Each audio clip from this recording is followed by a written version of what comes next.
All right. Good afternoon and welcome to MAE 106, Discrete Mathematics with Probability. My name is Richard Carr and this is lecture 26. And good afternoon, everyone. I like to see everyone good. It's good to see people chatting.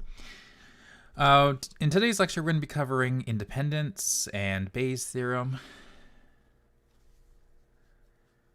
And yeah, good. So, informally, when two events have no effect upon each other's probability, we say that these events are independent. So, just to kind of say informally.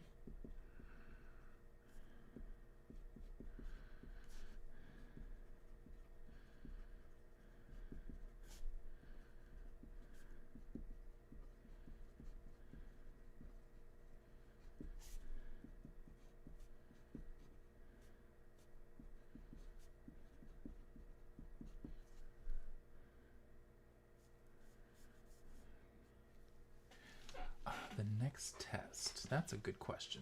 I believe, let's see. Let me have a quick look. So I think that the next test will be the 26th of November. So roughly, that's the next date is the 26th of November.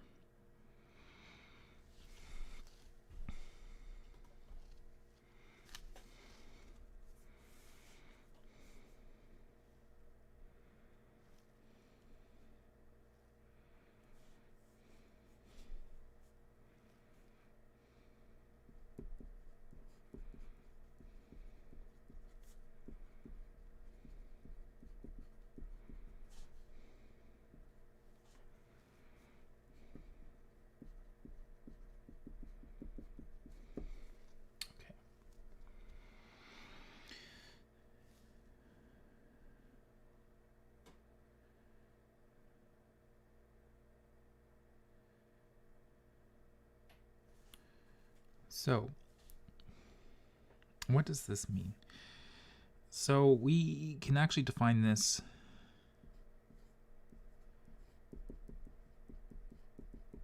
here's a definition of independence.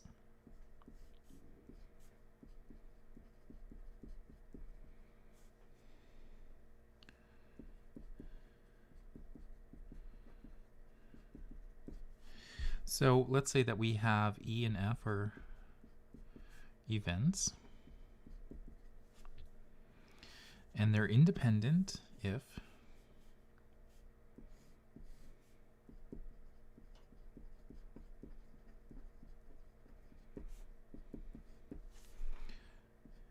the probability of E multiplied by the probability of F is equal to the probability of their intersection.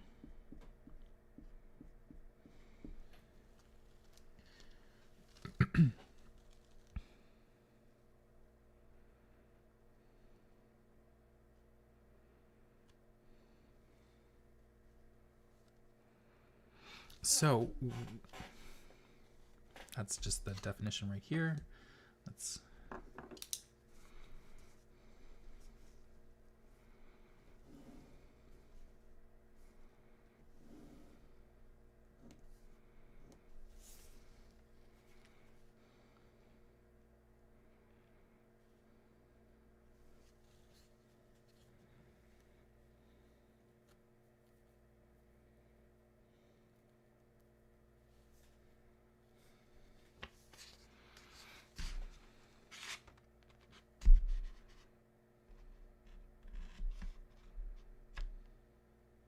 okay.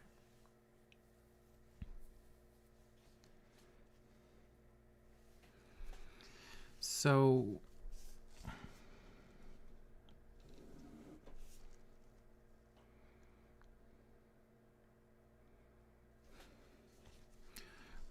let's see.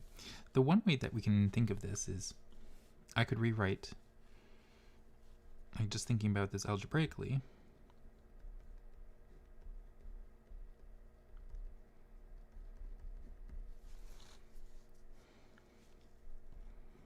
if I write the probability of E times the probability of F is equal to the intersection,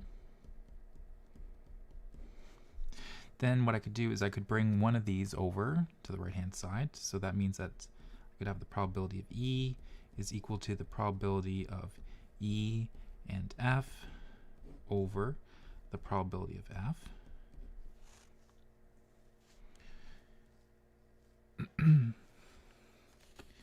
And we know that this is the definition of conditional probability, which is what we have done previously.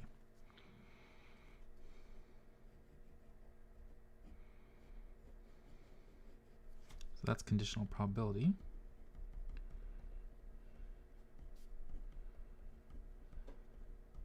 So you can look back to your previous notes on that. But that means that I can also rewrite this as E is equal to the probability of E given F. So on this side, it's saying that this is the probability of E.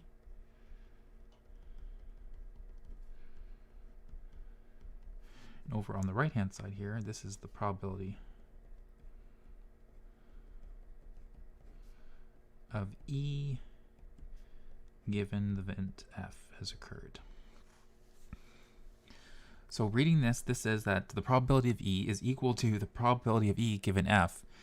So it says that even if F has occurred, it doesn't really affect the probability of E.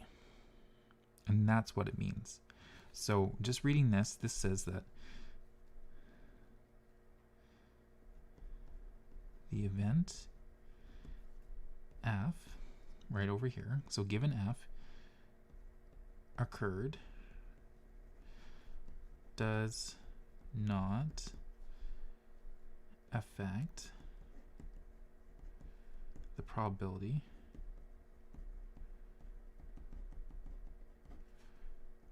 of E occurring.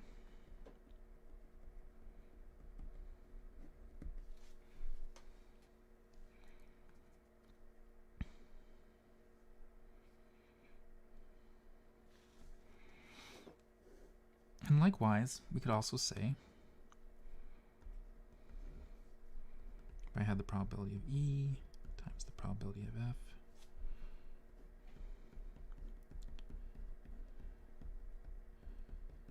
and instead of using the probability of F, or sorry, the probability of F coming over to the right-hand side, let's use the probability of E coming over to the right-hand side. So I'm left with the probability of F over the probability of E. Again, there's the conditional probability, which says then that the probability of F is equal to the probability of F given E, which is the same thing again. So this just says that the event, in this case, E has occurred. So the event E occurred.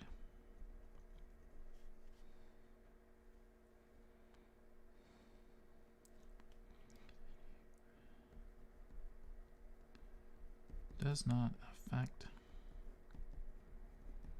the probability.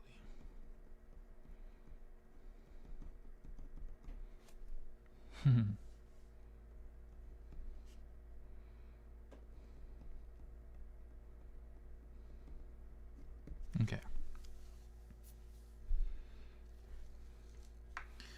So that's how we can think about it algebraically.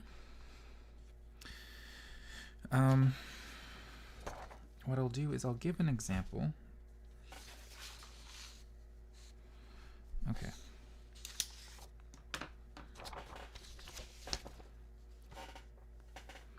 Here's this example.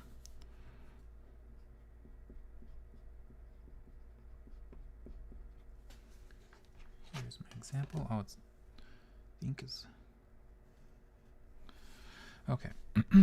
So let's say that I'm going to the experiment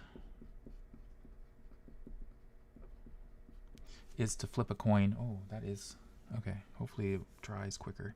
The experiment is flipping a coin twice.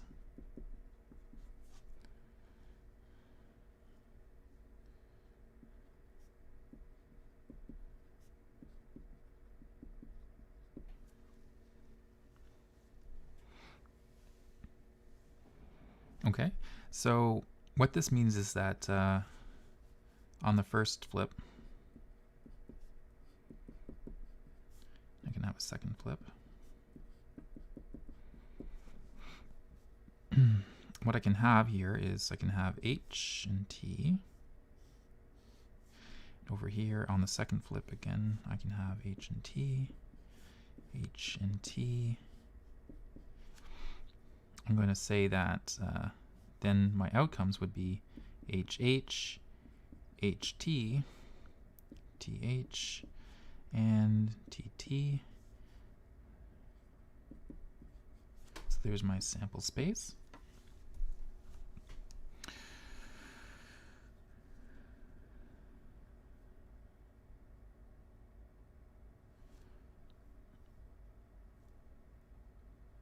So what I can do is, let's define some events. Let's say let E be the first flip is tails,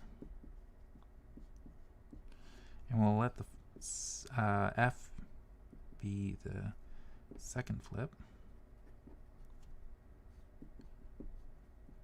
is heads.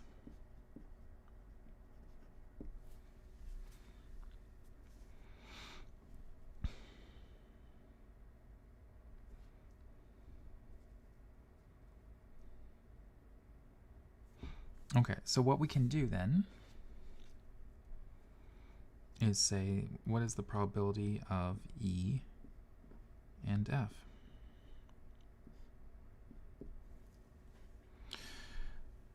Well, that's the number that is an E and an F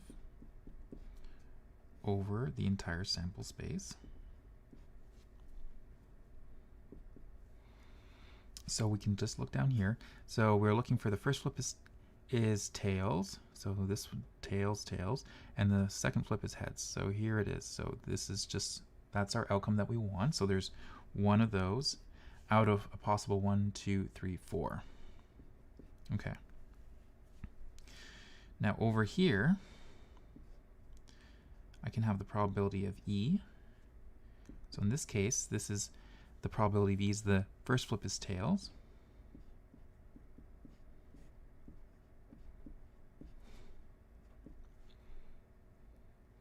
So that means that I need to have the first flip is tails. So not this one, but this one and this one. So there's 2 out of the 4 outcomes. As well as over here, I can do the probability of F is equal to the number of outcomes in F over the sample space. So again, I'm looking over here, I have this is the second flip is heads, so over here I have this is a heads and this is a heads. So that's 1 and 2, so there's 2 out of 4.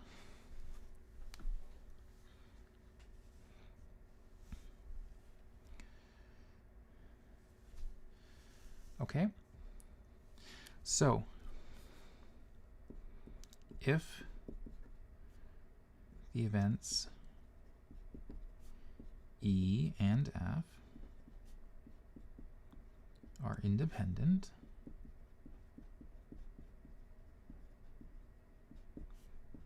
then, so we know that the probability of the intersection is equal to the product of the individual probabilities.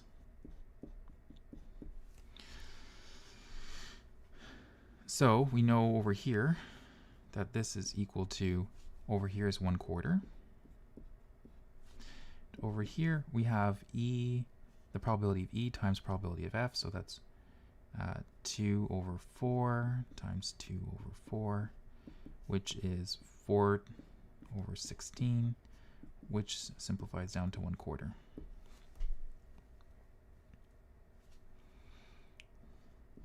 So E and F are independent.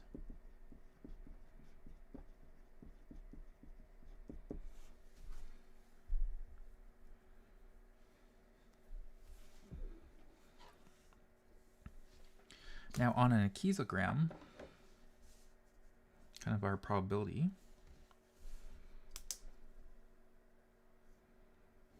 let me just draw my box.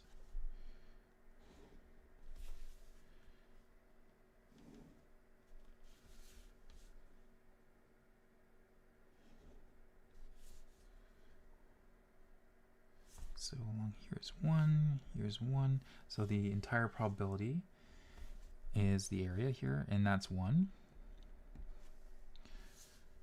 It's going to divide this up.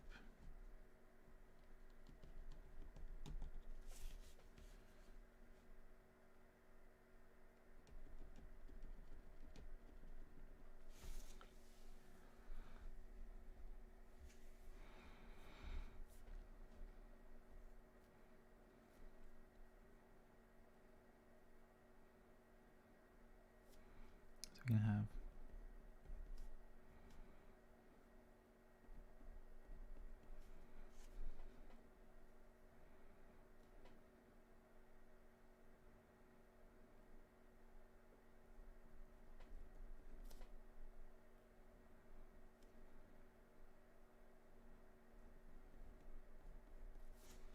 okay, so here's my kind of ichesogram.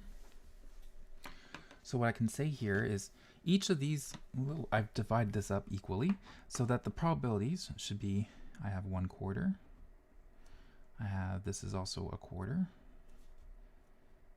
Here's a quarter here, here's a quarter. So what's nice about this is that let's look back. Our event is E, which is the first flip is tails. So that means that here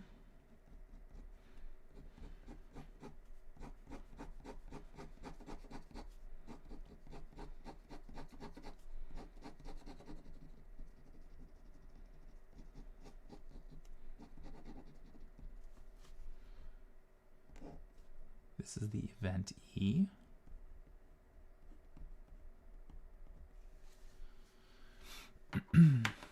And then let's pick a different color. Let's use,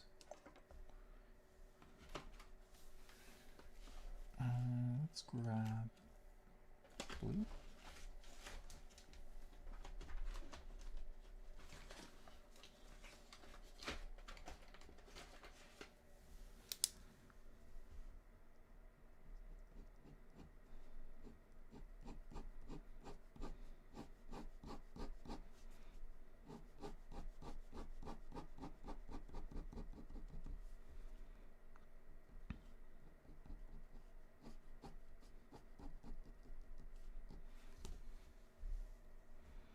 So this one would be, going back, this is event F. And that's where the second flip is heads. So here is heads and heads. So that's okay. So this is our event E.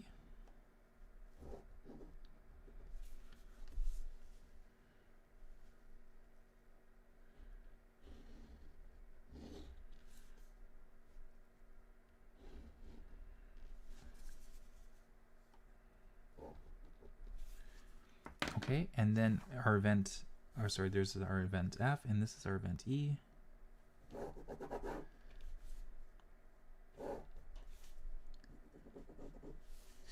And so what we have over here, this green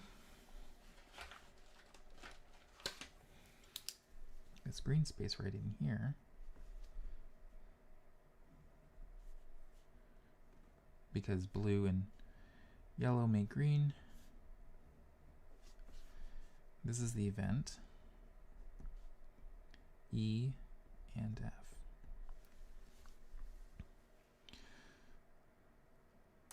So again, you can see visually that I have 1/2 here, and I have 1/2 here, and I multiply it, gives me, this is the overlap,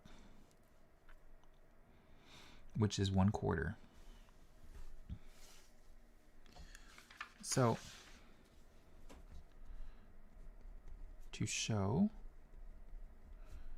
on a kind of an ichesogram,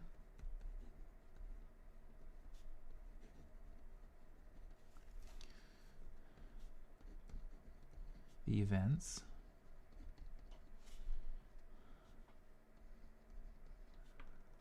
are displayed perpendicular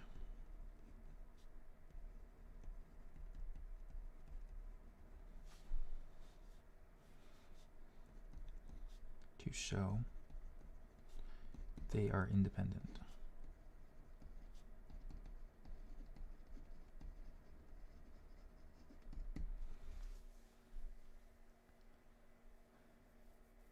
Okay.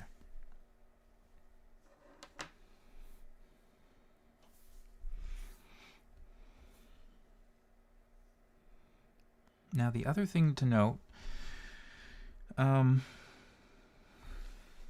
lot of people make this mistake, which is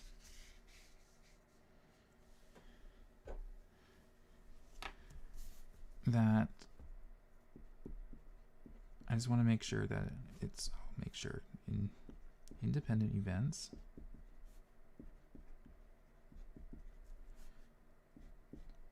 does not mean that they are mutually exclusive.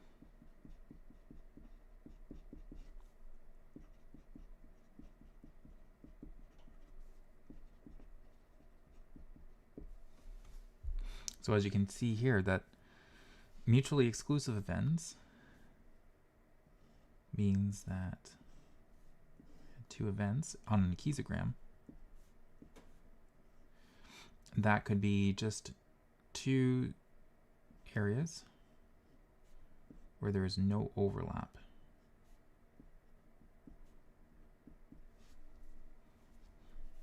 And on the independent events, if you can lie them down so that they're perpendicular to one another,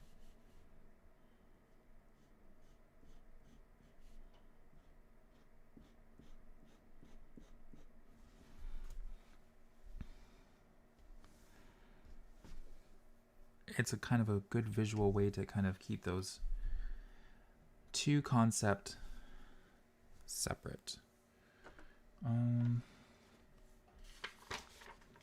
Let's see. Where did my, oh, there we go. Independent. Come on. Independent. And again, this is kind of like a standard question, which is like,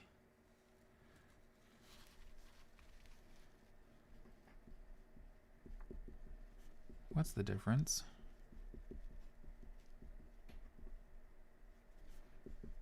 between independent and mutually exclusive events? Oops, mutually exclusive events.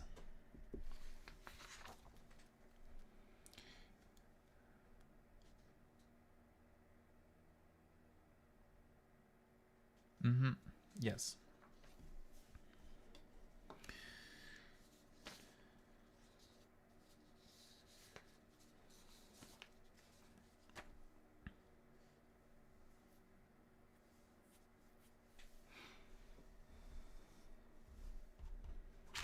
Okay, so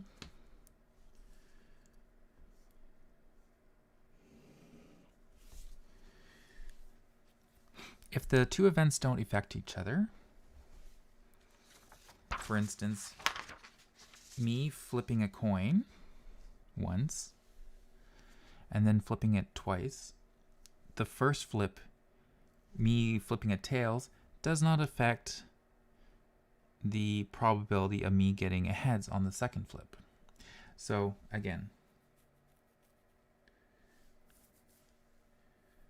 it didn't matter what I got on the first flip. I could have the second flip could be heads. Okay. So this was page 2.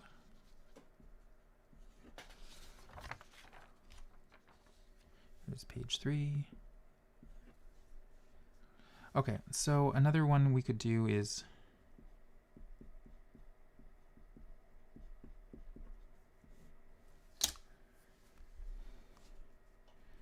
you could flip a coin. So the experiment is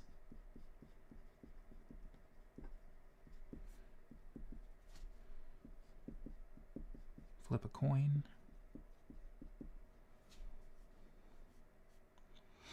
And then draw a card.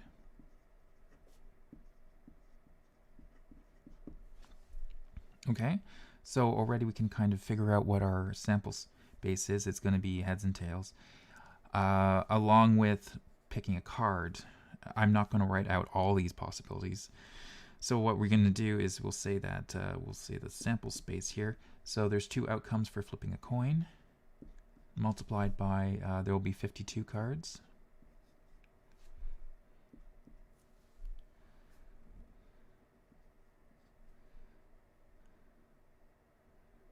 So 2 times 2 is 4, 2 times 5 is 10, so there's 104 outcomes.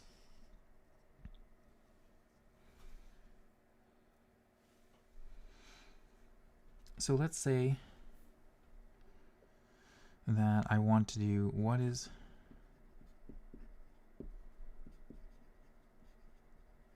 the probability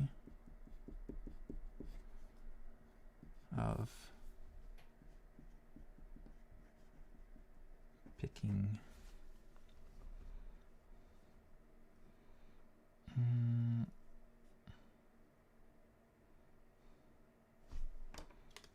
well, let's say that I'm going to draw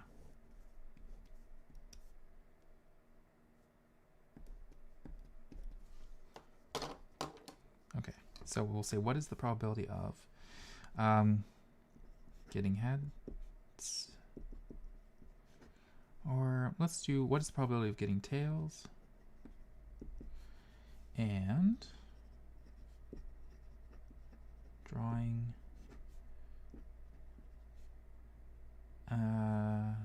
an ace.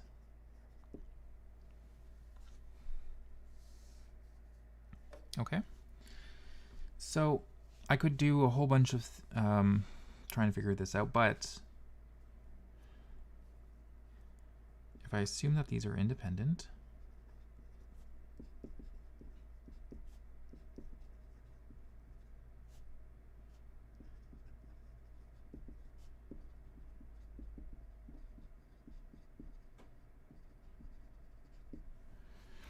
so I'm going to say that drawing tails, that's, we'll call that event E, and drawing an ace, this is event F, that these are independent, then the probability of me getting tails and drawing an ace is equal to the probability of E multiplied by the probability of F. So in this case, getting tails, I don't actually I won't look at this sample space in particular. I'm just going to look at the outcomes for this coin. So again, over here, me getting tails is just 1/2 multiplied by, and then drawing an ace, this is equal to me. There's 4 aces in the deck of cards. There's 52. So the other thing I'll do is 4 goes into 2 twice.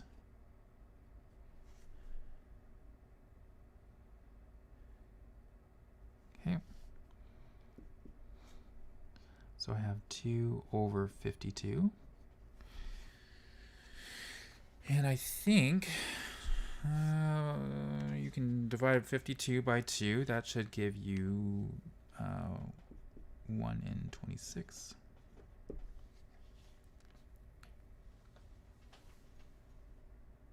Uh-oh, did I do something wrong? I'm doing some reduction trickery.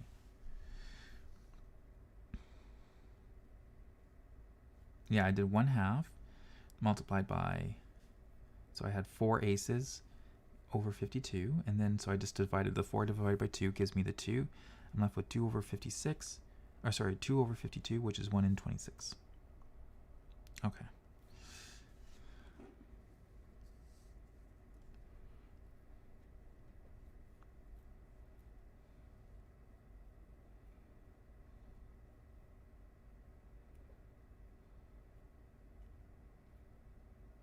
So what you could see here was I was thinking of the probability in terms of just thinking of it like just flipping the coin, and then, so that's where the multiplication comes in, then drawing the ace is 4 over 52. So again, me picking the ace doesn't affect me getting the tails, and that's why I get the 1 in 26.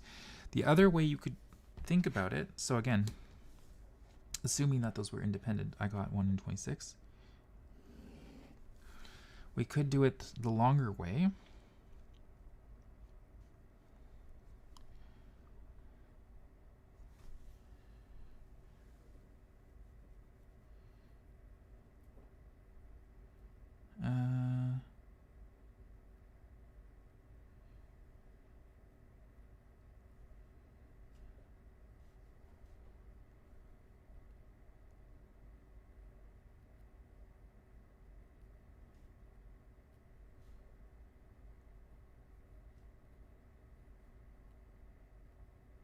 You could do it as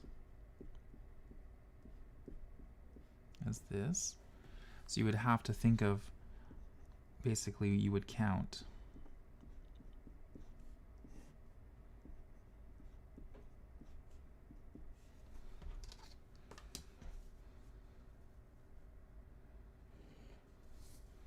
So you would have 1 over 104. So we're going to actually do this. There's the sample space. And then how many ways where I'm going to get tails, and then I have to pick an ace.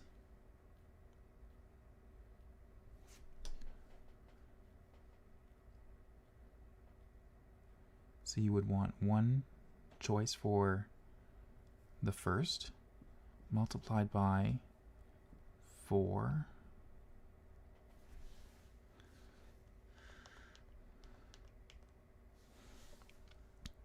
See, there is that would be your choice, that would be your tails.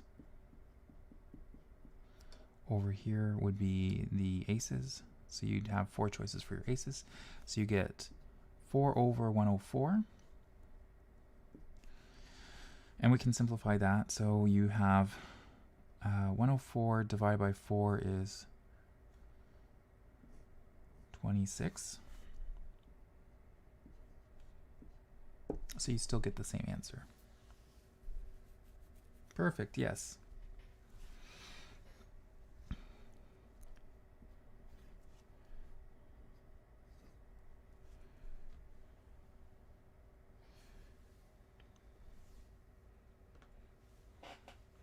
So what's really nice is that if you have independent events, you can multiply those independent probabilities.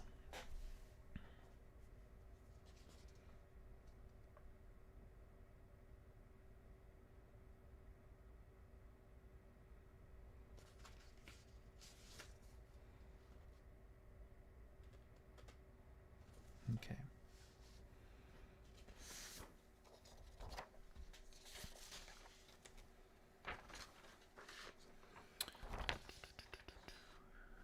Here's number 4. Let's do password. Example. Okay, so we have, let's say that there's going to be 6 uppercase letters.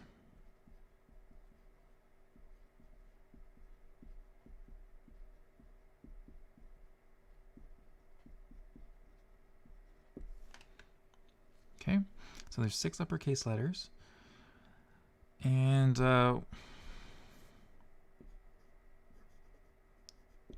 what is the probability?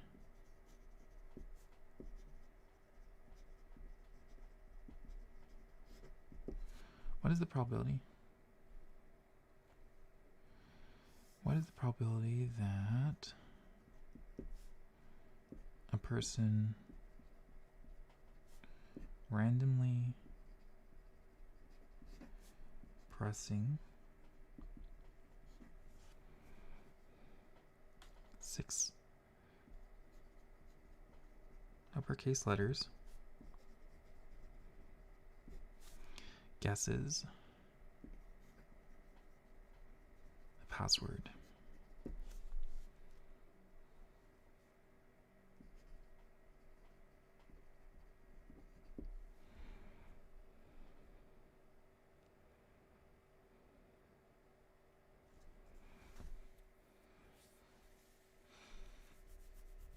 So let's say that the uppercase letters is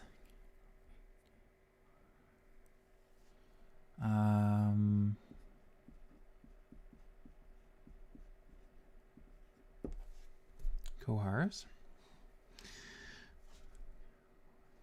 And so the probability would then be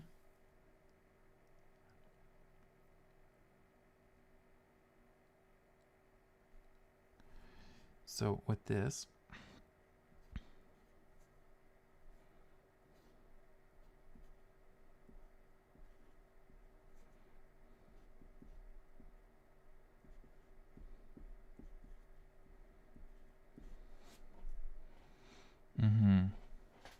yes.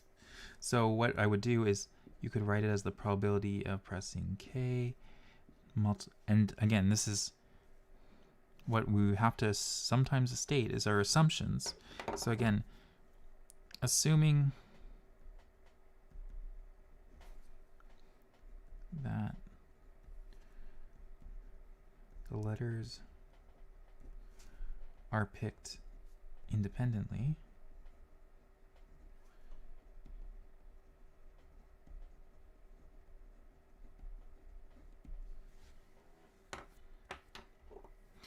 meaning that if I pick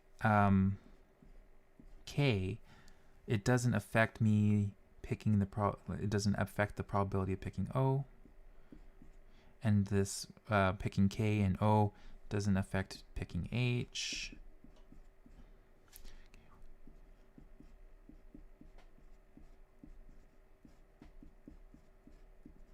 Okay. So over here, I would say the probability of picking an uppercase K would be 1 in 26. Again, randomly pressing uppercase letters. There's no order, right? Oh no, the order it is important.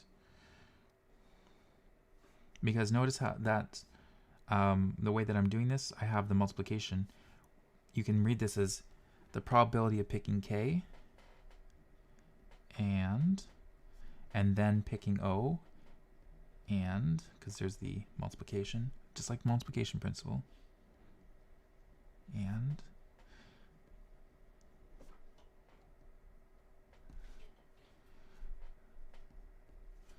so you would get 1 in 26, 1 over 26.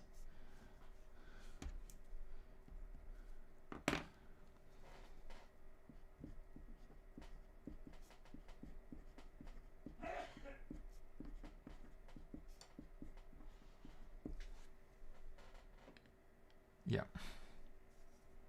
That's the password right here.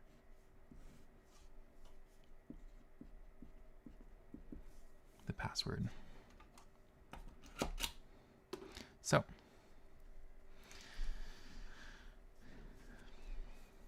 there's the key. So this matches K-O-H-A-R-S. Okay. And like some people have already realized that I have ones all along the top here, 26, and that's 6 times. 26 to the 5th. And 26 to the 5th. So 26 to the 5th. It's a really big number. 11,881,376, and that works out to approximately 1, 2, 3, 4, 5, 6, 7, 8.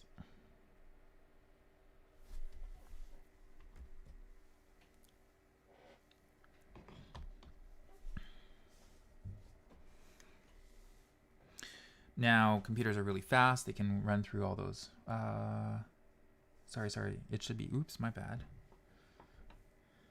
Yes, it should be to the 6.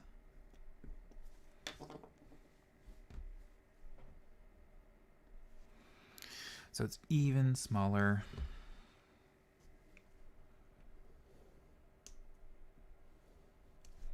Okay. So 26 to the 6.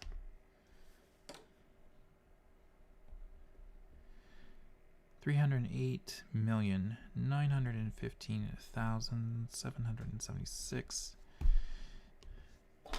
Even smaller, so.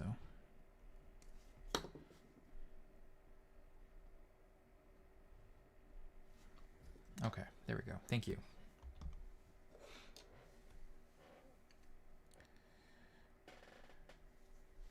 Again, because there's 1, 2, 3, 4, 5, 6. Did I do that right now? Or did I do that correct now?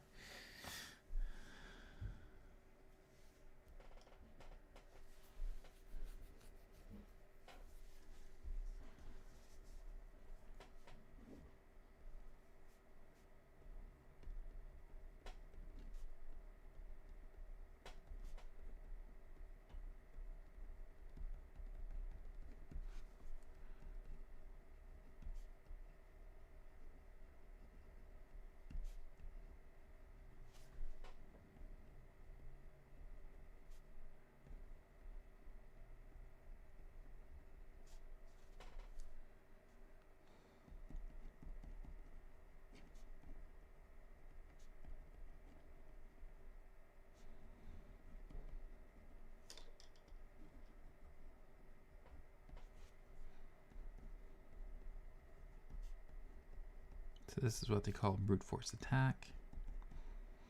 And so that's why there's things like, what is name of your pen eraser? Oh,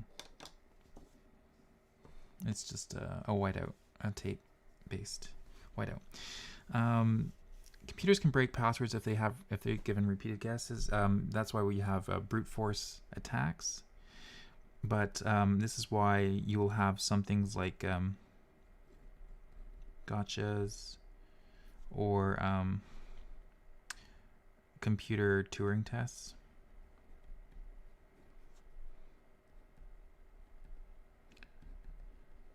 To kind of stop those multiple guesses. Yes, it's important that people get locked after.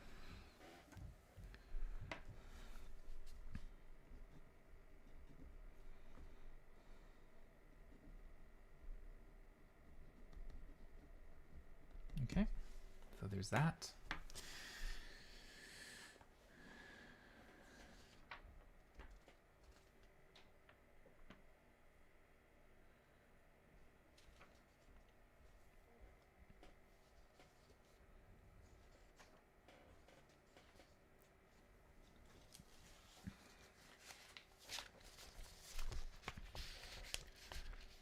Void conf tests. That sounds familiar.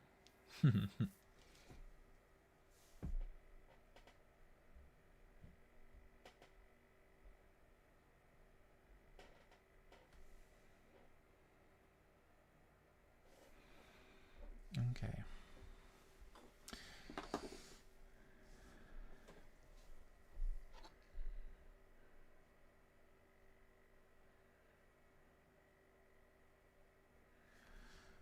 So let's try this one. This is called the birthday problem.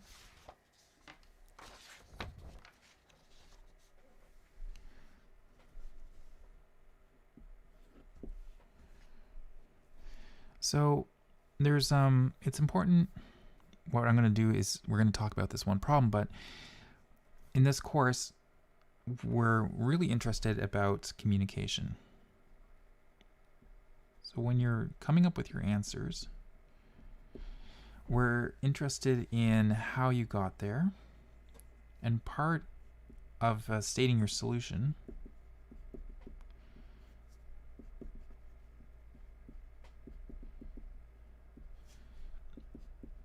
you need to know or enunciate your assumptions.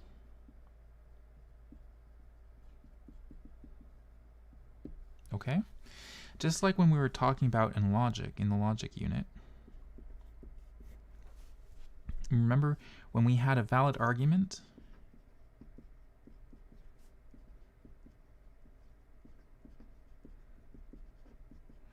Okay? With a valid argument, it was like structure. So let's say that I had two premises. So here's premise 1, and here is premise 2.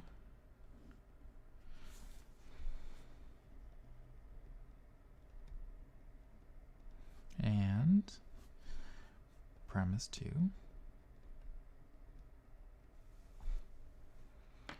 That the way that these have been structured, so they lead to a conclusion.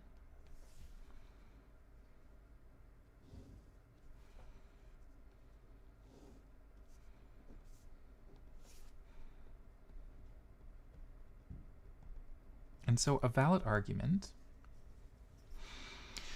means that the conclusion is true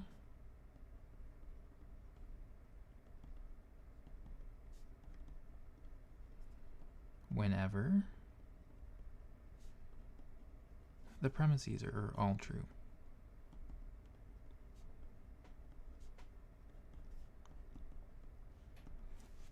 Okay?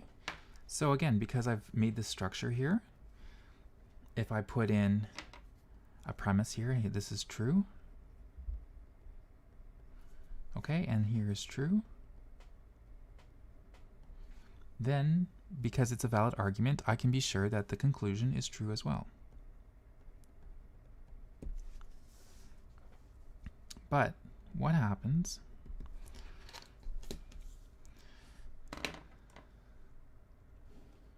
the problem is I could have this.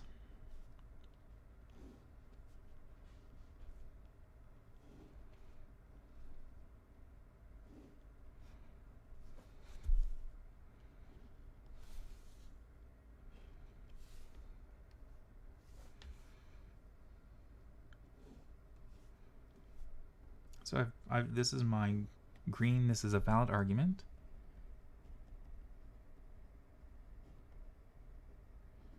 You can have your premise. You can have your premise here. And you're going to have your conclusion. Okay? But what ends up happening is you could have a false premise. You could have a true premise here. But now, we don't know if this is true or false.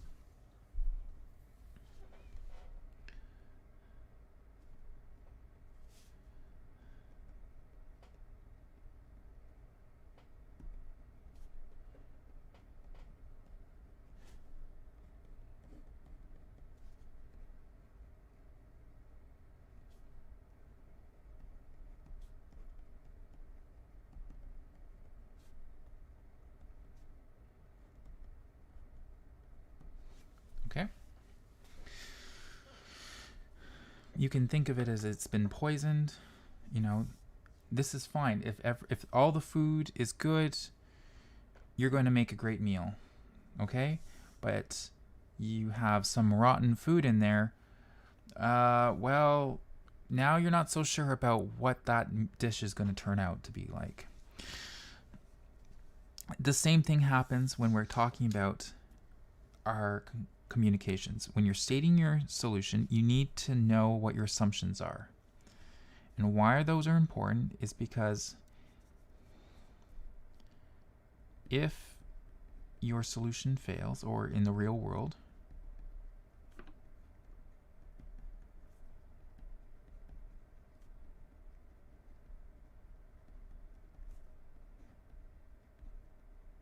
have to go back to your assumptions.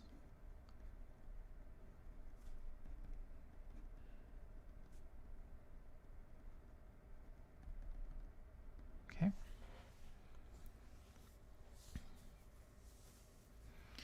So this is why I'm going to be very careful about talking about this problem. It's called the birthday problem.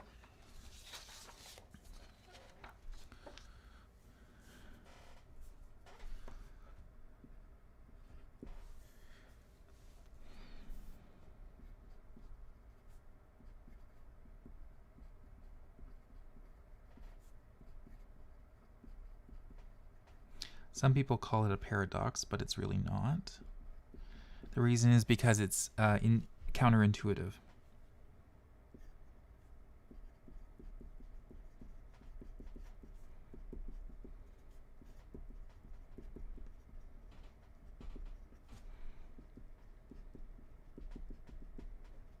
Okay.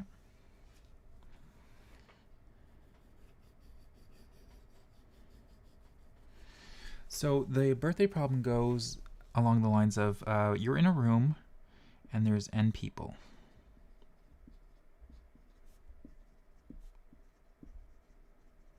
Okay.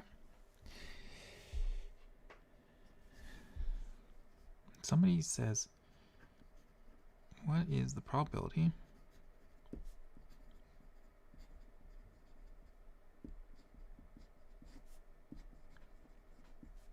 that 2 or more people share the same birthday?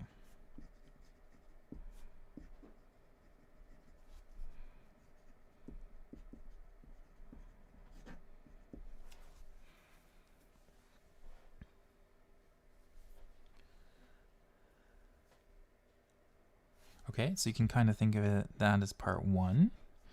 And part 2 is, what is the smallest n such that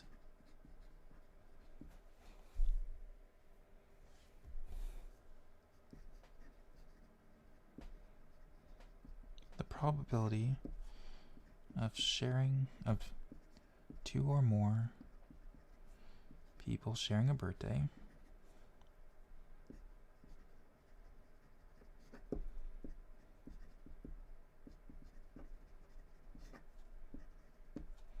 is greater than or equal to 50%.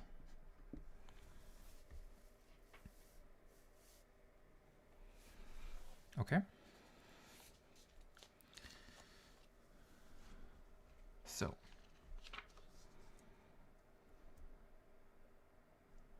these are where I make my assumptions.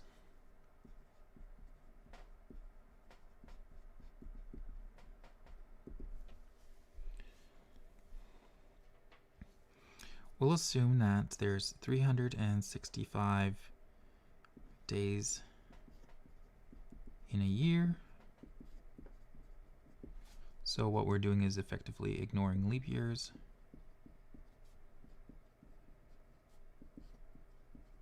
Okay. Okay. We're going to say that a person is equally likely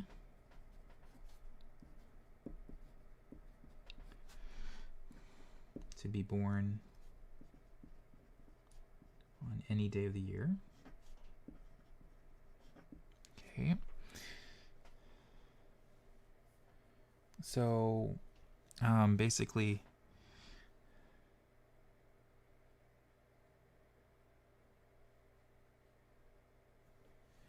and we're also going to say that a birthday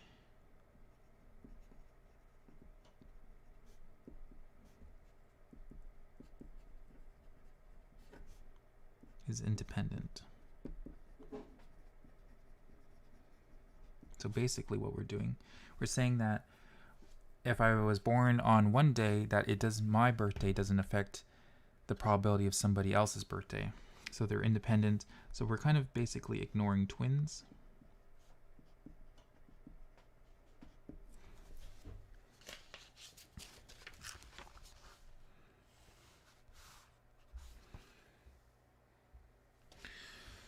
Okay. So those are my three. That there's 365 days a year. We have like a uniform sample space, and that there's the people's birthdays are independent. So with all those assumptions, this means that a person is likely to be born 1 over 365. Okay.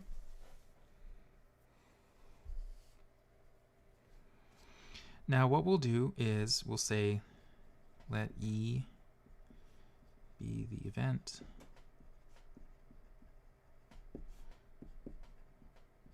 That 2 or more people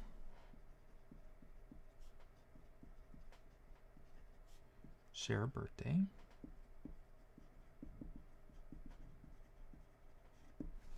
Okay, so we can be looking at the probability E, but what we'll think of is instead it might be easier to do an indirect method.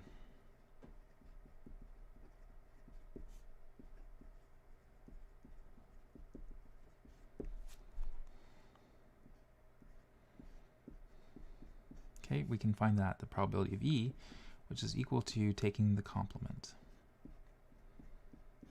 And what that is, this is the probability or the event that no person shares a birthday.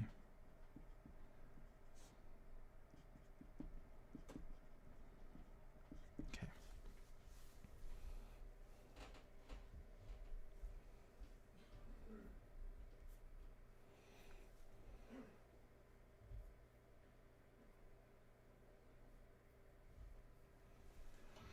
And so because we've said that these are okay, so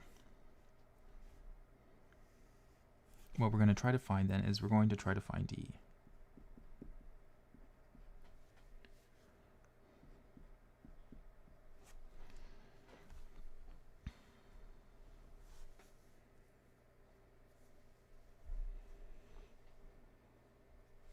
So let's think about it simply, like in simpler cases. So let's say, let's break the problem down.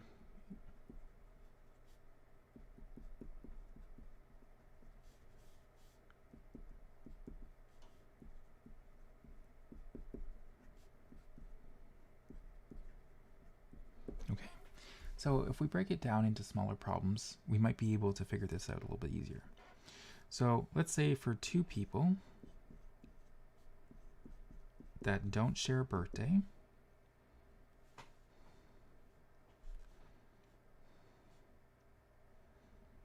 well, they would have 365 days to choose from for the first person.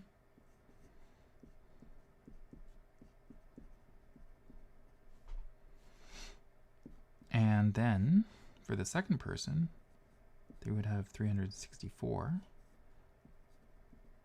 for the second.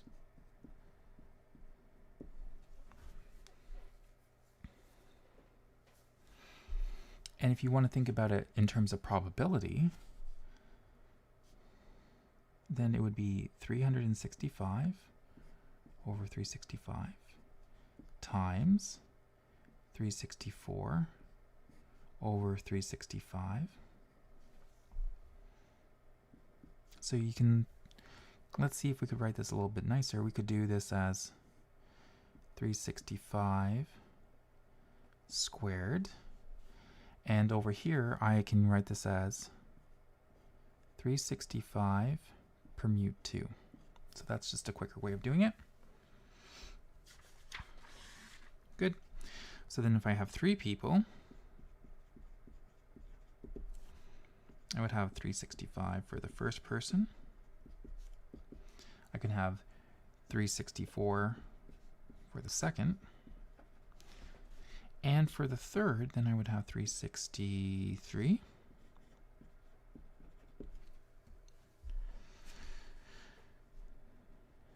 So again, I could have 365 for the probabilities over here, 365, 364, 363, or I can write this as 365, 365, that's 365 cubed, and I can write up top here 365, comma, or 365 permute 3.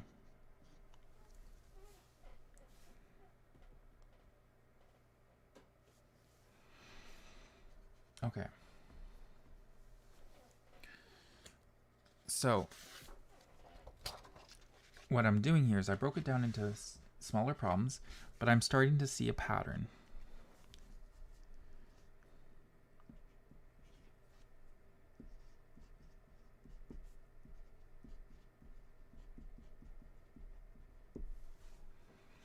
So over here, I have 2 people. So then over here, I have 365, and there's the 2, and I have this is squared. Over here, I have 3 people.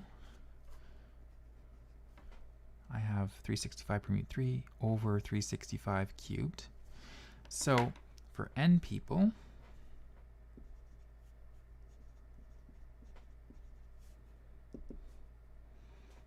I would have 365 times 364 times 363, dot, dot, dot.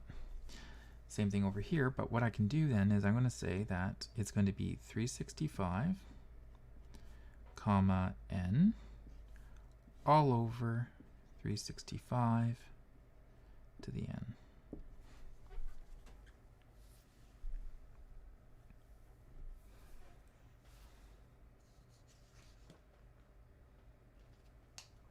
Okay. So that is my probability of E prime, which is 365 to the n all over 365 to the n, which then works out to, for A, was the probability that 2 or more people share the same birthday. And going back to our part A, well then for part A, that's the probability of E is equal to 1 minus the probability of E complement, which is equal to 1 minus 365, comma n, all over 365 to the nth. Okay, so we came up with a formula for this. For part B, this says, what is the smallest n such that the probability of 2 or more people share a birthday is greater than 50%? So,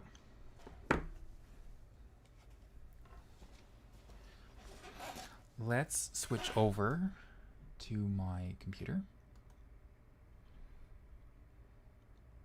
with the power of, there we go. So I'm using LibreOffice. It's like a free version of Excel. And so what I'll do is I'll go over here, and over in the first column I have 1, so this is my n. So I'll just kind of extend this down.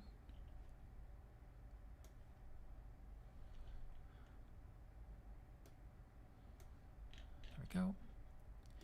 So over here, this is our complement, our E complement. So this is, I can use permute.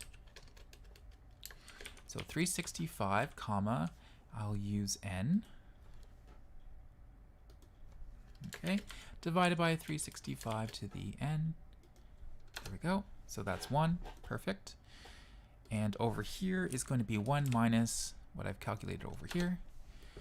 And so now I can extend this all the way down to, let's say 29, and I've done my calculations. Beautiful. This is, let me grab this column, and I'll grab this column over here. And let me just insert a chart. Nope, I don't want a bar graph. We'll use a scatter plot. Okay.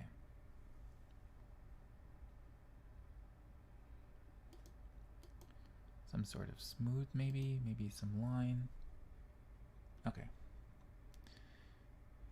So what we can do then is, this is the column which I want. And if I just switch back to what I was looking for, I'm looking for what is the smallest n such that the probability of 2 or more people sharing a birthday is greater than 50%. So what I want is this probability E. I want the 1 minus, the 365 per mut n over 365 n. So going back to the screen here, this is what I want. This is the probability. So what I can actually do, I could visually look at this, and if I go at 50% here, I kind of come across here, and it's around between 20 and 25. So I'm probably around 24. So let's have a look over here. We'll go scroll down, and we find that at 23, that the probability is 50.7. So I'll just write this down. At n equals 23, the probability of E is approximately 0.5073.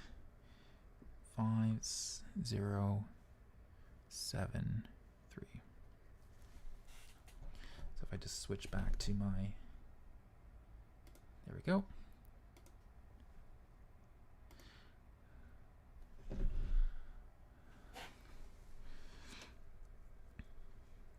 That gives us that. So, which kind of why I call it the birthday problem, not the birthday paradox, is that in a room of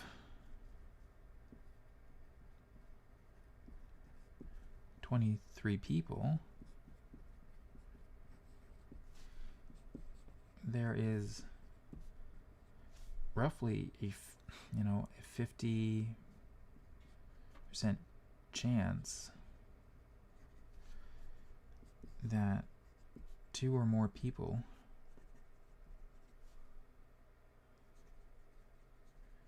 share a birthday.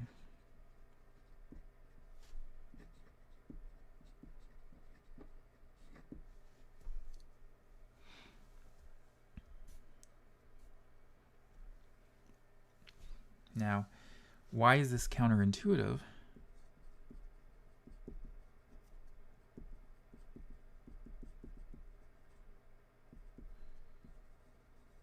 Because people would be thinking, oh, pigeonhole principle.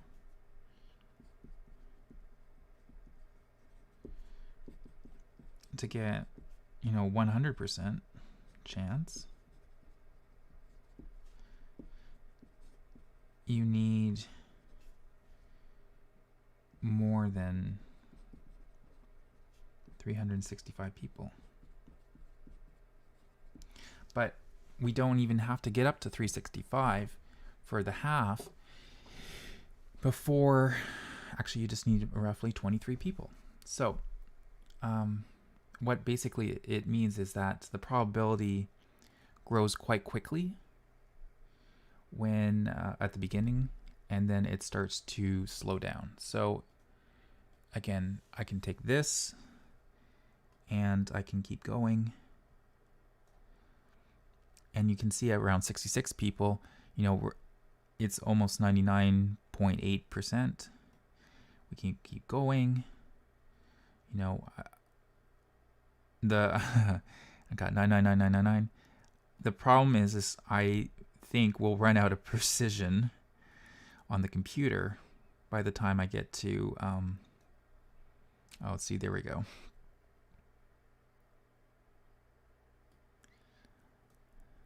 Okay, so I can keep expanding this. So I know that eventually, if I got to 300, 365, And I believe I've run out of precision. I can't expand this anymore.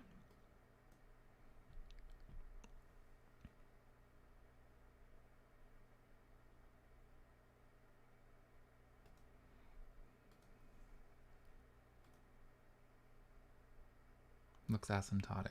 Never mind. Yes, it does hit 100. It will hit 100 when you get to 365 people.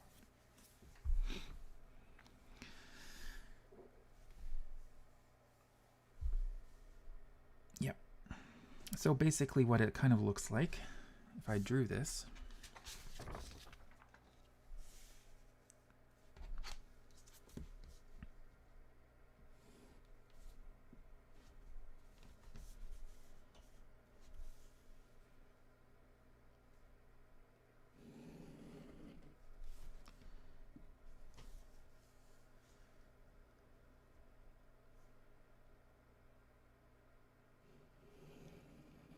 there's one on the so over here is the probability. Over here is the number of people. Let's say that this is 365, so this is where it'll hit. But here is 0.5. So over here, it's roughly around 23. So you'll see it'll kind of do something like this.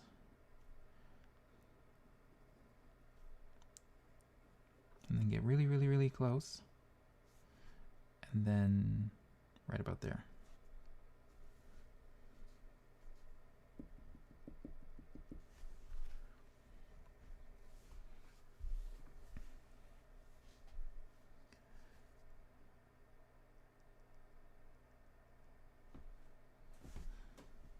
Make that 23.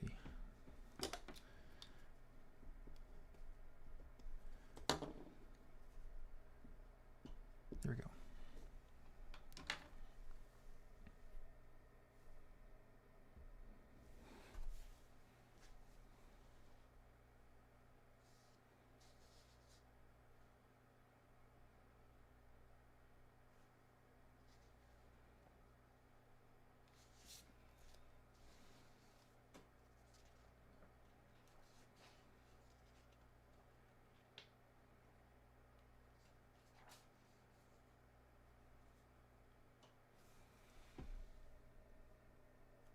So just to show in the chat, how many people have seen this before?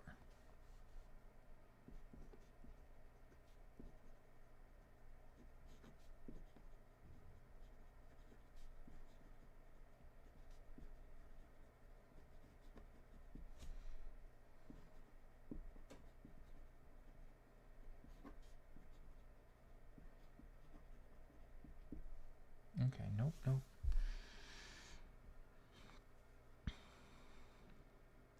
Okay, I have. Good. So there's about one. So yeah, basically, if you were in a classroom, so what I used to do is if I had a classroom when there was about 25 people in it, the probability of somebody sharing a birthday or two or more people in that classroom was roughly the chance of me flipping a coin.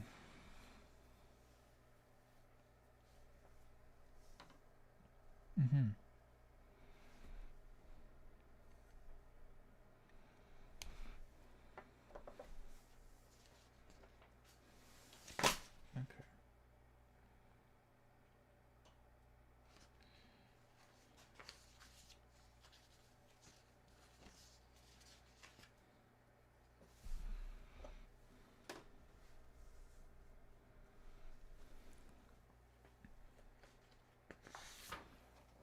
Okay, so how about this one?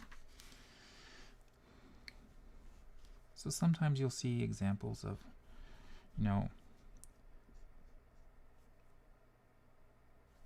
I should probably say are these events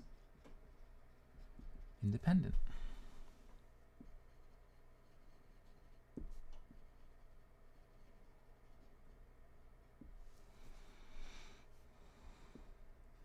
So the first one would be drawing a queen, and then a king without replacement.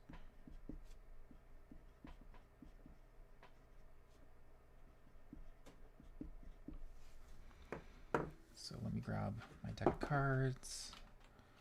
Over here, I had open these deck of cards.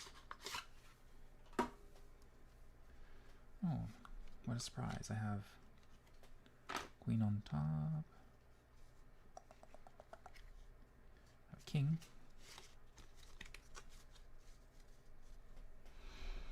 is drawing a queen and then a king without replacement independent.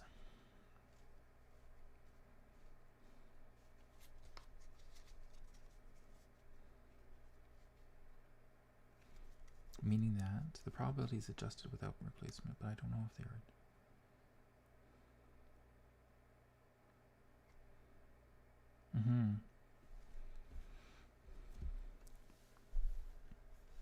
So let's say over here,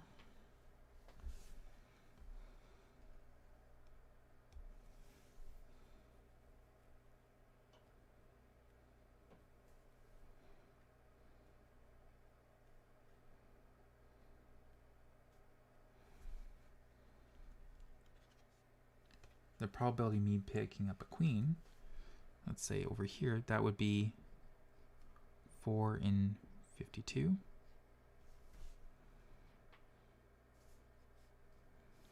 And over here, drawing a king, well, this then changes because I have 4 in 51.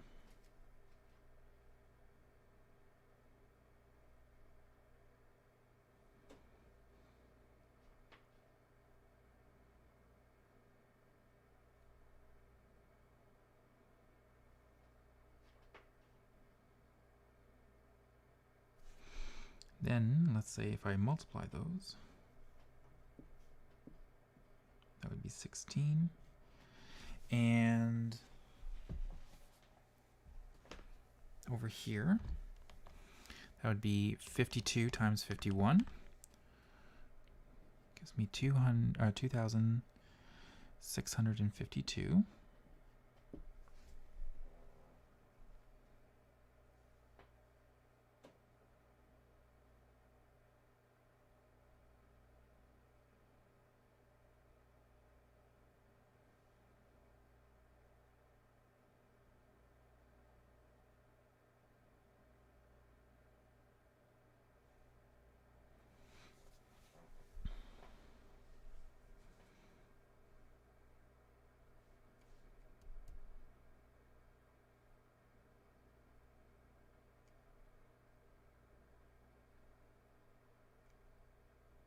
No, okay.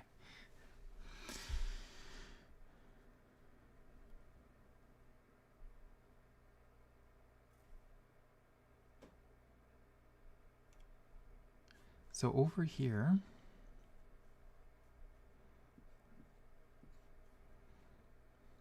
what I have over here is the probability of drawing a queen.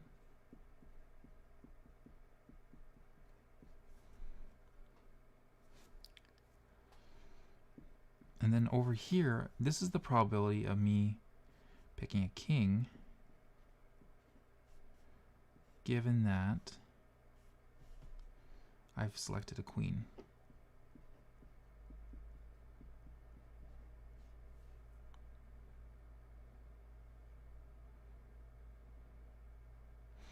The problem is that it does affect that me picking a queen here has changed then the probability of me selecting a king. Because it's not 4 in 52, but 4 in 51.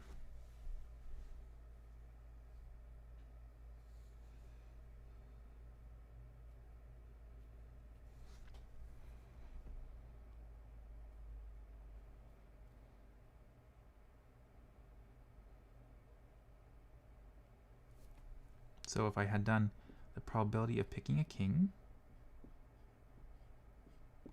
it would have been 4 in 52, but it's not equal to 4 in 51, which is equal to the probability of picking a king, given that you picked a queen.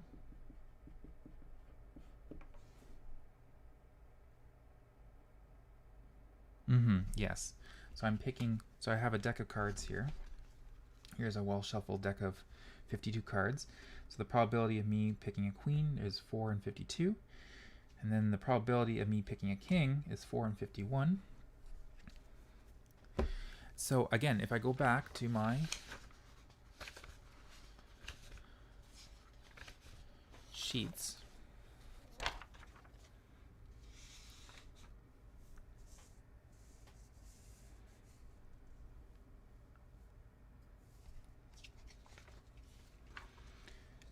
that the probability of something, given that something has occurred, has to be the same.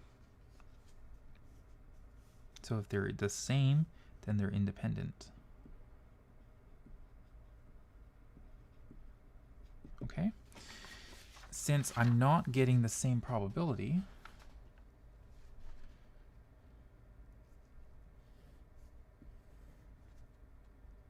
these are not independent.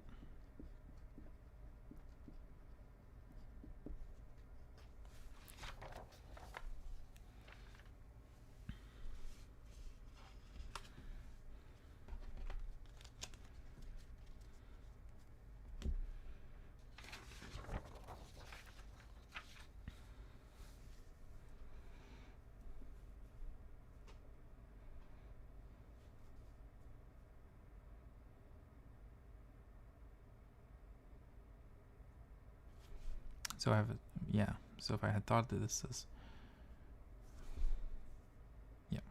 okay, perfect, okay.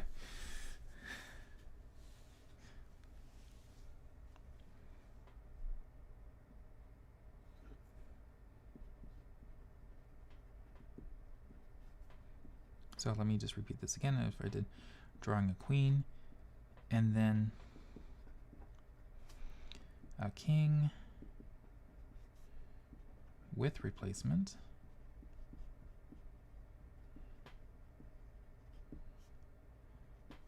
so that means that, okay, here is my, oops, I've got my deck of cards here.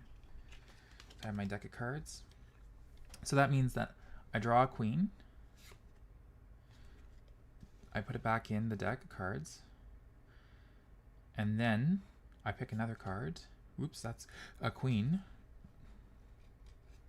What I wanted was a king. Oops, I guess I had lost that.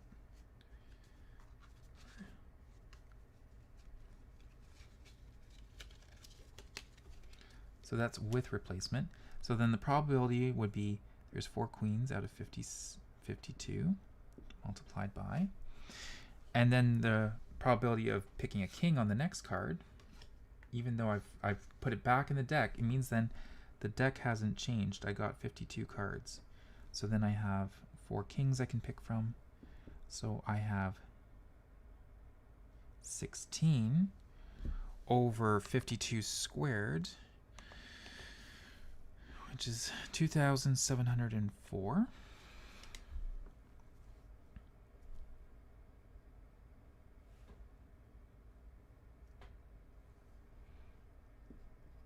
So this is the probability of a queen.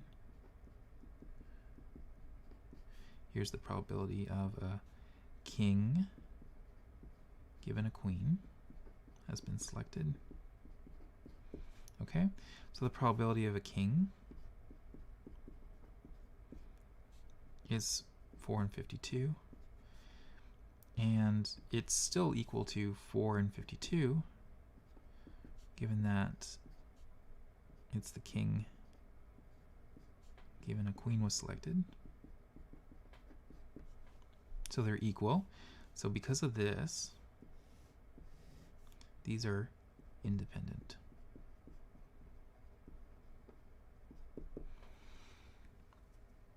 So you can see that in the one case where I had replacement, or without replacement, they're not independent, and that with replacement, so it means like, oh, I had a queen here, I put it back in the deck of cards, and then I pick another card, the probability of me picking a king is not affected by me having selected a queen previously.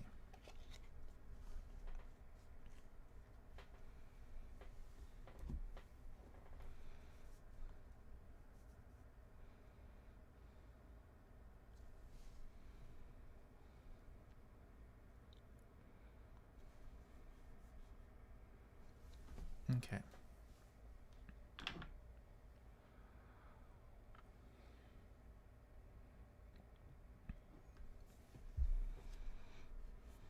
Let's see, let's do... How many people have seen a roulette wheel before? It's a quite an old game.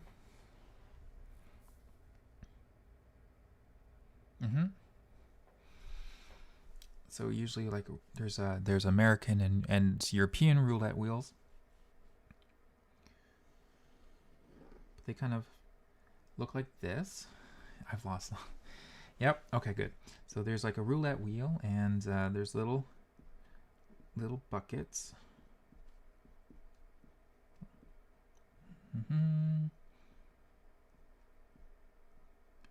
So there's kind of...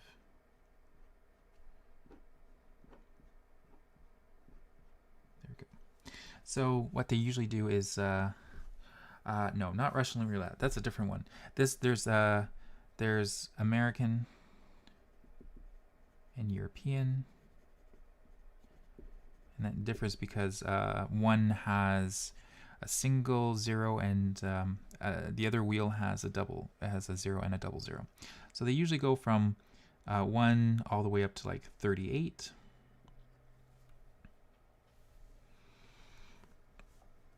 And so it kind of a ball goes around, they spin it, and it lands in one of these little pockets. So let's say, so you spin a wheel and it lands in there. Let's say this is 2, 3, 4. So what about it's the ball landing on 4 twice.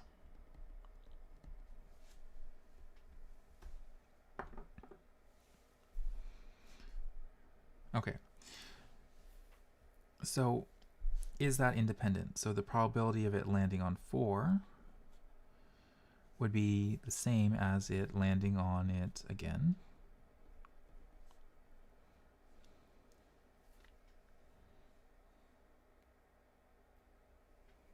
Oh, well, we'll talk about return and expectation when we get to distributions.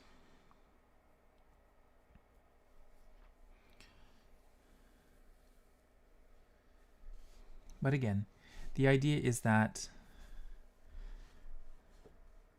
this is also considered independent. Okay? Assuming that the wheel is not bent, meaning that this again is assuming, again, this is my assuming that each number is equally likely to occur.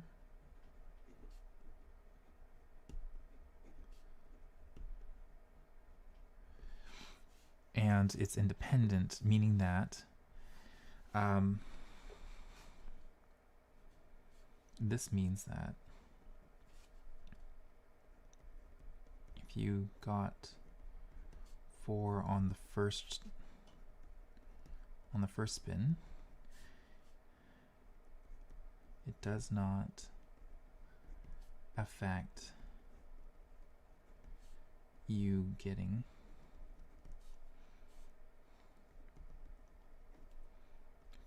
on a second.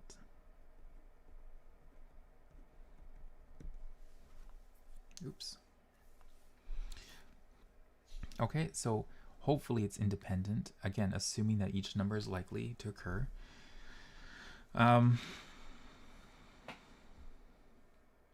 Because this is also one of those fallacies that you'll see in gambling.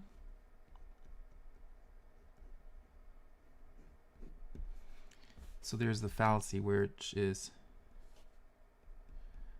I haven't seen 4 show up in a while, therefore it must be coming up.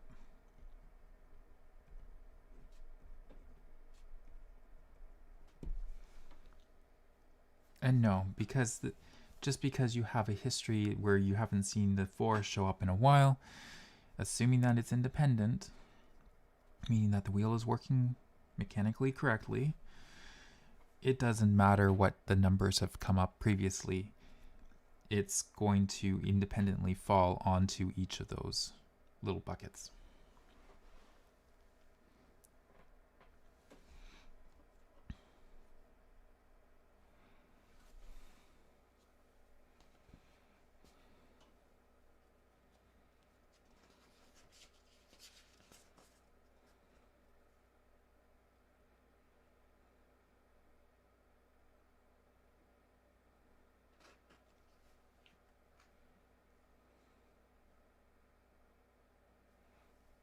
Okay.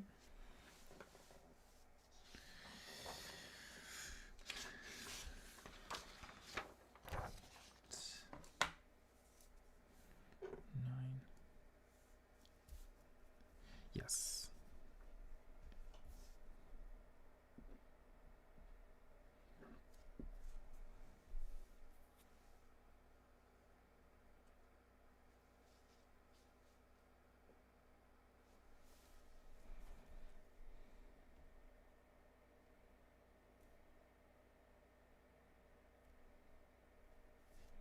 Yeah, so let's do this example, 8.9.8. This is an exercise. So there's a submarine,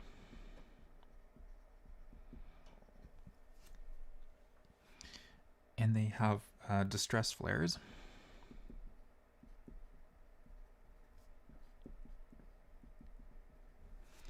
And they work with 0.75% probability.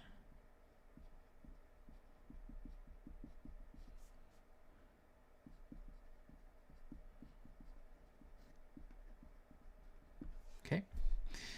And they say if 2 are fired in succession,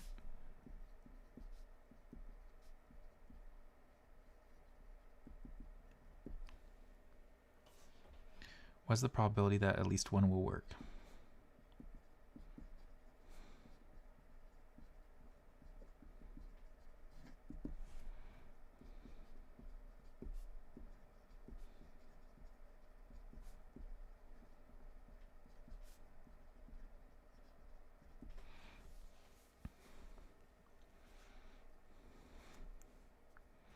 So what's the assumption here that we're making?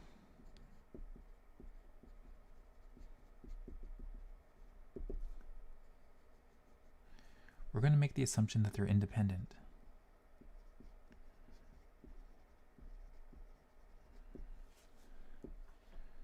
One flare does not affect another.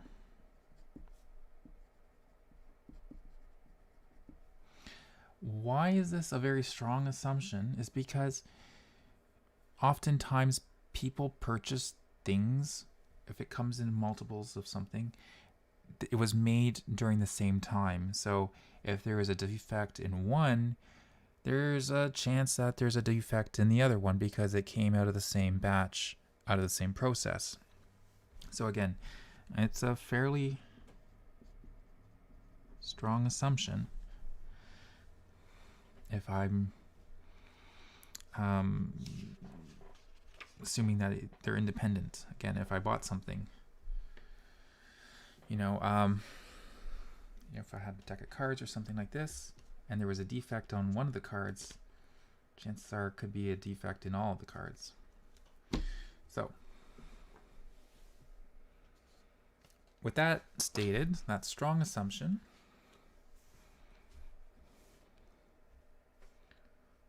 does everyone want to take a minute to work on that? And put your answer in the chat. It's at 0.5. 0.75? Well, if two are fired in succession, what's the probability that at least one will work? So there's two flares that are fired. What is the probability that at least one will work? Okay.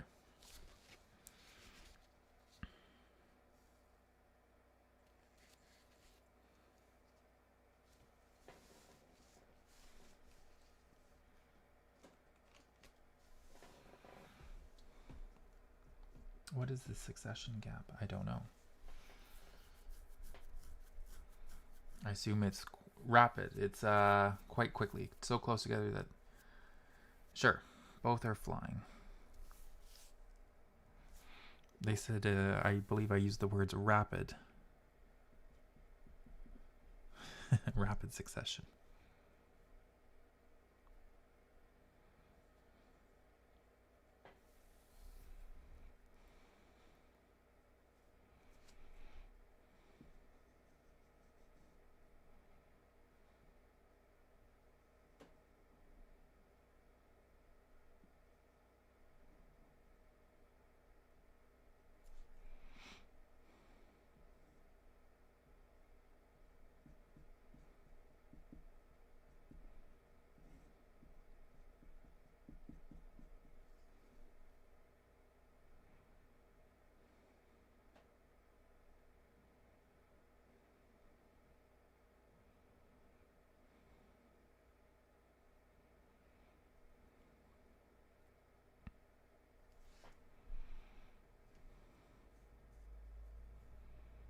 Okay, so for the solution,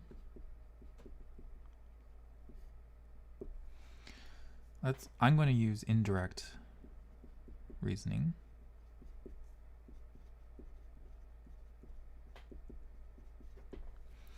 So, from the diagram. So let's use indirect reasoning. So what I'm going to do is I'm going to look at, so let E be at least one worked. So then we can look at 1 minus the probability of that, which is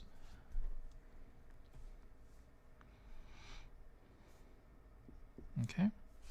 So over here, the probability E, this would be none worked. So that would be, well, I have 0.75. So I usually think in fractions. So that's 3/4. So over here, that means that it doesn't work. For the first one, it doesn't work is 1/4 multiplied by 1/4, which means that I get 1/16. So then over here, it's 1 minus 1/16.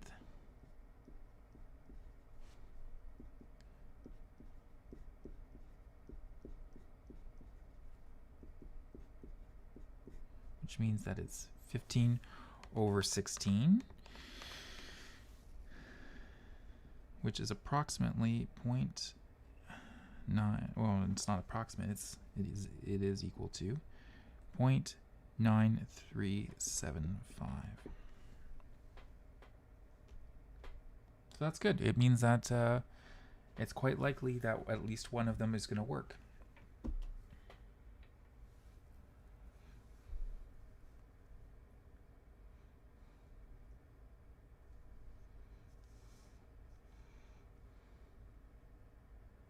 Yes, I'm okay with 15 over 16. It's just maybe some people prefer seeing it in percentages. So again, therefore, there's a 90, roughly a 94% chance at least one will work.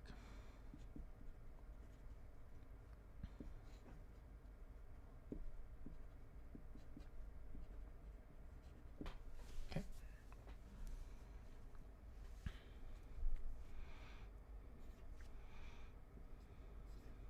Could we do this using direct reasoning?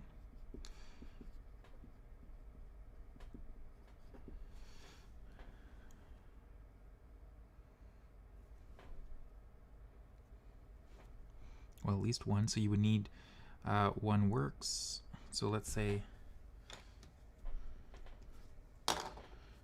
so you'll have to take some cases here. You'll have one where it works and where it fails. You'll have one where it fails and one where it works. You'll have one where it works and works.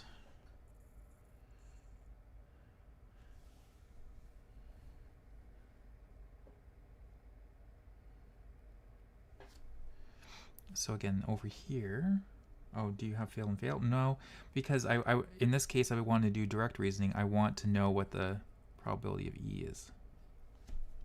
So let's see if I get this correct. So over here, I have 3/4 and a fail. Over here, I'd have a fail and then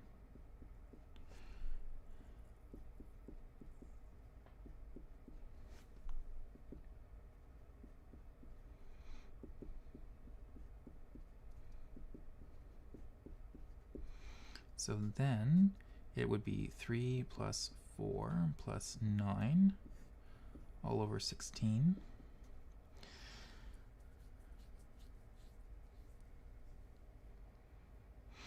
Okay, so 4 plus 3 is 7. 7 plus 9. Uh-oh, did I get 16?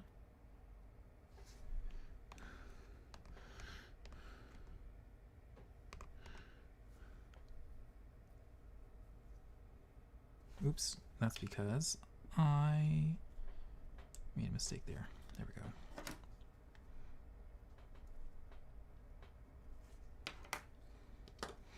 So 3 plus 3 is 6, plus 9 is 15.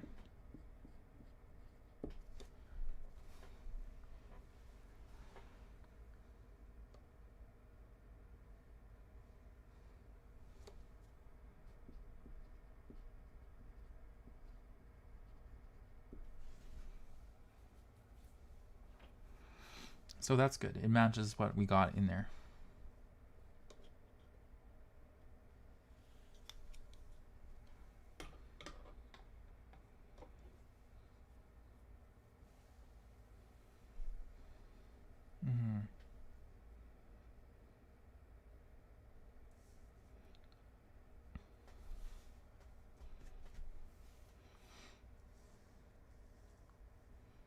So just as a little hint, when you see something like at least one,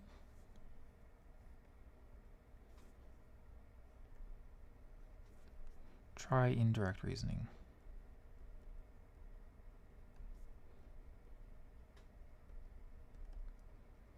And the reason for that is because you only have one case then to consider. It's where it doesn't happen, like in this. So again, this is the case where none worked. It was 1/16. So then you can remove it from the total. 1 minus 1/16 gives you the 15 over 16. You're done. Whereas, okay, now you have the direct reasoning. You have to take cases. There's more than one case you'll have to worry about. In this case, there's 3. And you might miss one. So if you see words like at least one, it's a hint that you probably should try indirect reasoning.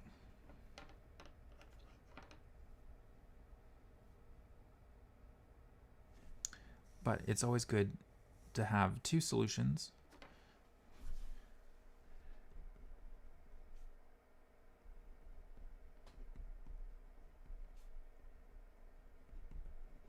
so we kind of feel more confident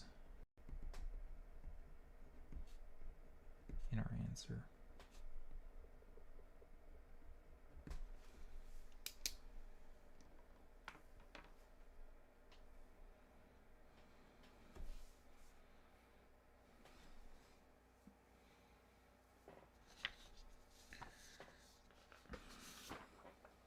Okay, let's do one more quick. Here's just one more quick one. Here's an exercise. Let's do 8.9.2.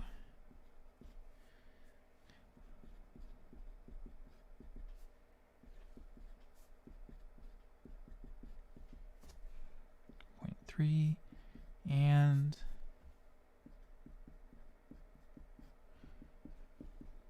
okay. This is asking, are E and F independent?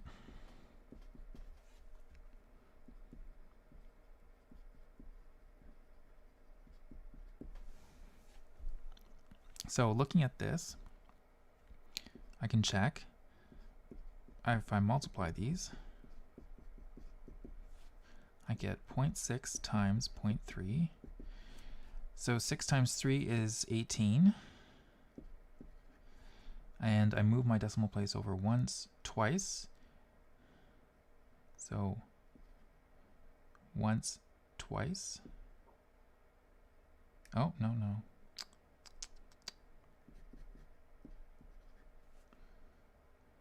Once, twice. There we go. Should go in there. So it equals what was given. So yes.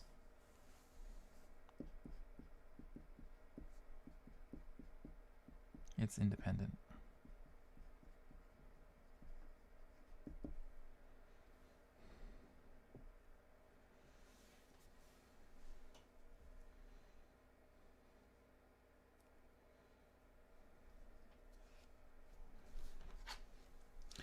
Okay, so that concludes our lesson for today on independence. We'll talk more about Bayes' theorem. That takes a little bit more time to explain. But hopefully, if you got anything out of this lecture, is that independent events and mutually exclusive events are two different concepts. We did the birthday problem. Again, the other thing too is stating your assumptions is really important so that when something does go wrong, you can revisit your assumptions and see if one is false. Perhaps you can come up with a different assumption and then rerun your argument or rerun your analysis. And hopefully you can solve your problem. Okay, thank you everyone. If you have any questions, send me an email to my RMC email address. And take care. Good night.